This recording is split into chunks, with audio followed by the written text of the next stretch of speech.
Greetings, dwarves of Durin's folk, men of the Iron Hills, and welcome back. I have been expecting you. The Palantiri told me you would come here today. Today, we are going to be taking a deep delve into one of, if not the greatest dwarven king in all of dwarven history, with the exception perhaps of Durin the Deathless, being King Thror. King Thror obviously being the legendary king who was hailed as one of the greatest dwarven kings, the primary ruler of Erebor until it was desolated by Smaug and invaded by the young fire drake from the north. Thror was the king under the mountain and would lead Erebor into undescribable wealth, rivaled only by its cousin and further dwarven realm, Khazad-dûm, which had earlier been abandoned.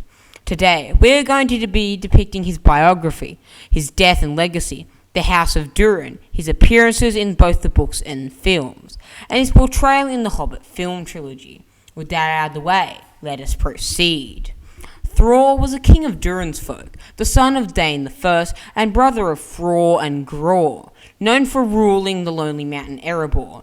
He was the father of Thrain II, whose son was Thorin II Oakenshield, who would later go on to reclaim Erebor after Smaug had taken it and ruled there for over a century.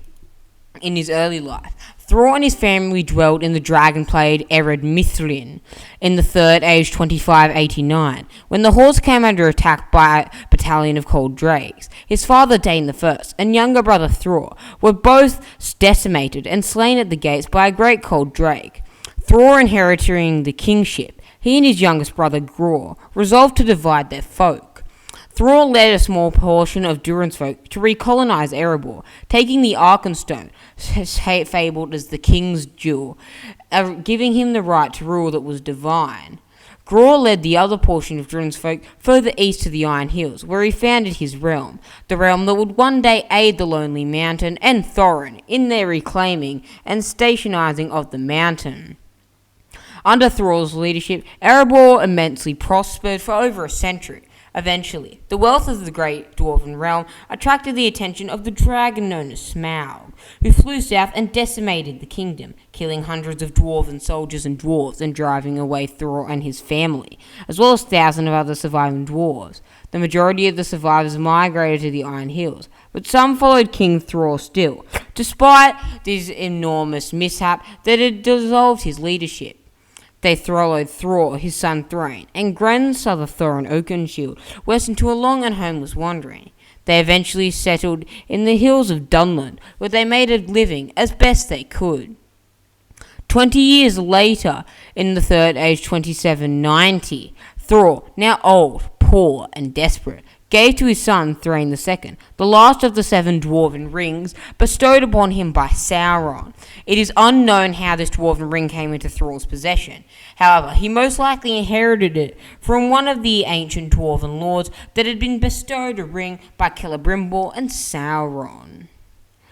He also gave him a key and a map of the Lonely Mountain. He then departed his people and journeyed away north with a single companion, his friend named Nar.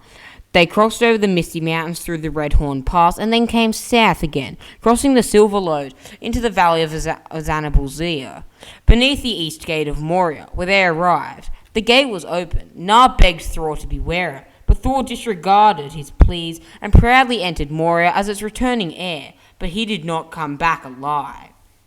Nar waited and concealed himself for many days. One day, he heard an enormous thunderous shout, followed by the blast of a horn, and a body was flung out onto the steps. Its corpse ruddered. It was indeed the body of King Thror, as Nar had feared. Then a voice called out to him just inside the gate. Rather than being killed as well, Nar was made use of as a messenger to Durin's folk.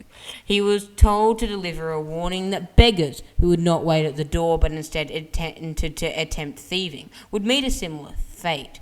Nar was told to bring this message back to the people of Durin's folk that currently inhabited the countryside. But that was not all. The voice now proclaimed that he now ruled Oria, having murdered its true rightful heir. Thror's head named severed to his body. If anyone wanted to know who was king, this orc, later known as Azog the Defiler, had branded his name on the beggar's face. Nar turned it over turning over Thror's decapitated head, and found branded across his forehead, written in ancient Dwarvish tongue and runes, a name that would be branded into the hearts of all dwarves. And this orc was responsible for one of the greatest battles in the Battle of Azanabalzar in all of Dwarvish history, Azog, the Defiler. He was barred from retrieving the head of Thror, and was struck with a pouch containing a few coins of little worth, which Azog returned to as a fee, but it was meant as a final insulting gesture. Nar took the pouch and fled down the Silverlet. When he looked back, orcs had emerged with axes from the gate and were hacking apart Thror's corpse, flinging the pieces of his carcass to the black crows. This was the tale that Nar brought back to Thrain II when he returned to Dunland weeks later. After several days of sitting in a silent grief, Thrain at last stood up and declared that this atrocity would be answered. This was the beginning of the War of the Dwarves and Orcs, and although it took up to 3 years for the Dwarves to marshal their full forces, the war culminated in the Battle of Azanabalzar, which, though costly, was eventually triumphant on the Dwarvish side, and Dine Ironfoot, son of Nine, beheaded Azog, and mounted the orc's head on a stick. The pouch of coins, originally flung at Nar, was stuffed in Azog's mouth as a final insulting gesture. Thror's map, which he had made at some point before his death, was eventually passed down to his grandson, Thorin Oakenshield, by the wizard Gandalf through Thror's son, Thrain, during the latter's imprisonment at Dol Guldur, the Hill of Sorcery. This map was translated by Elrond and utilised by Thorin's company in the year Third Age 2941 to reclaim Erebor from Smaug and his fiery death. Now, let's see his portrayal in the adaptations. In the Hobbit film trilogy, the 2012 live-action film The Hobbit: An Unexpected Journey, Thror is portrayed by Welsh actor Geoffrey Thomas, but has no lines, except for a brief cry of no when the Arkenstone plummets into a rolling pile of gold during the loss of Erebor. In the film story, a significant departure from Tolkien's original version, as recounted by Balin, Thror leads the dwarves' forces at the Battle of Azanabalzar, where he displaces the dwarves of Moria of the Lonely Mountain, an attempt to reclaim Moria and meet an army of orcs led by Azog. However, Thror is beheaded and killed in hand-to-hand combat with Azog, resulting in his son, Thrain II, going mad with grief and disappearing, while Thorin is enraged enough to challenge the Defiler with nothing but a sword and a small oak branch as a shield. He succeeds in partially avenging his grandfather's death by cutting off Azog's left arm and turning the tide of the battles. In all three depictions, Thror is particularly brave for the coming of Smaug, having become so greedy and overtaken with lust for gold that his massive hoard eventually draws the dragon to the Lonely Mountain. In deleted scenes from the first film, Elrond describes the gold lust as a hereditary disease of Durin's line, and Thorin is shown worrying about whether he has inherited his grandfather's sickness. In the second film, Thranduil, who has faced the great serpents of the north as a legendary elven king, claims to have warned Thror about the dangers of amassing so much gold, but the dwarf refused to listen, caring little for the results of his people, as long as he had trinkets to play and admire.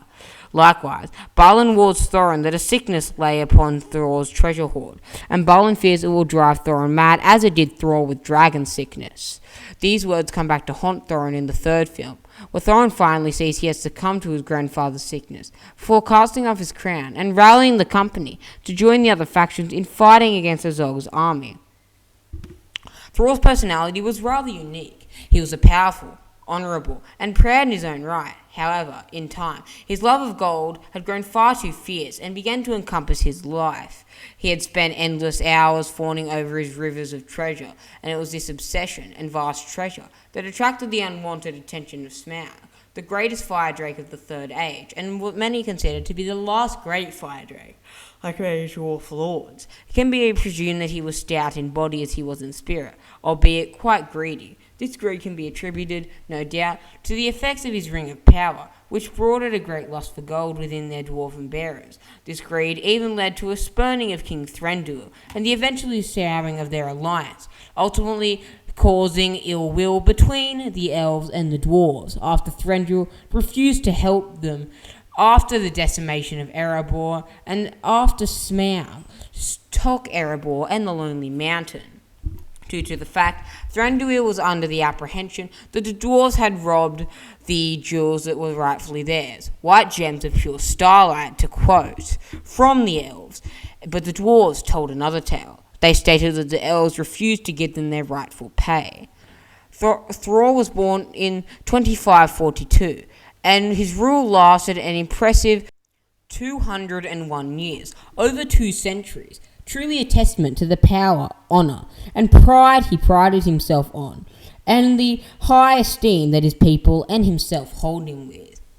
He eventually was killed in the Third Age 2790, and with one of the vastest dwarvish lifespans, with an age of 248, Thror was finally murdered in the canonical version on the doorstep of Moria, as well as the movie version. Well, my friends, what did you think, stewards of Gondor? Be sure to recount these tales to the Gondorian soldiers when you get back. The spies of Sauron have certainly heard this tale, and the fire drakes of the north have been spreading this story like a wildfire that ebbs from their breath. Goodbye. This is where we part ways. Adorn yourself in your armour, men of the west, and prepare to venture into Mordor, where the shadows lie.